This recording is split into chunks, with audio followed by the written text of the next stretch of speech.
अस्सलामुअलैकुम नाज़रीन, उम्मीद करते हैं आप सब खैरियत से होंगे। अल्लाह ताला आप सब को अपने हिफ्ज़ व ईमान में रखे, आमीन। आयात कुरानी और दुआओं के इंसानी जिस्म पर गहरे असरात मुरतब होते हैं।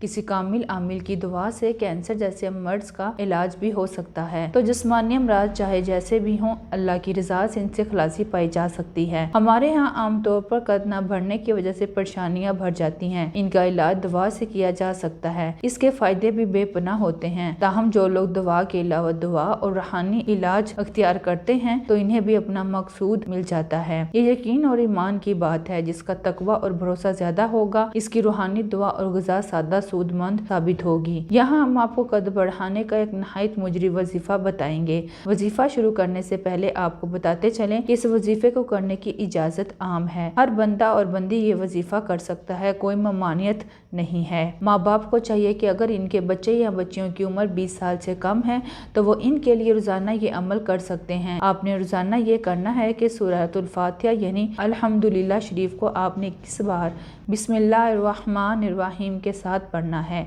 इसके बाद आपने एक बोतल में पानी लेकर इस पर दम करें।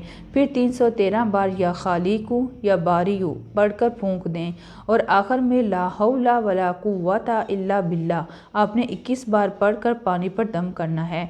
और ये पानी सुबह निहार, मुँह, दोपहर और रात सोने के वक्त पिलाया करें। ये बाबरकत पानी इस बच्चे की रूहानी तौर पर अफजाइश करेगा, अज़ा की कारकर्दगी बढ़ेगी और इंशाअल्लाह अल्लाह के हुक्म से चंद ही माह में बच्चों के कद में इजाफा होता हुआ नजर आएगा। अगर बच्चे जिस्मानी तौर पर बीमार है तो डॉक्टर को लाजमी चेक करवाएं। दुआ से इलाज सुन्नत है, इसको तर्क नहीं करना चाहिए।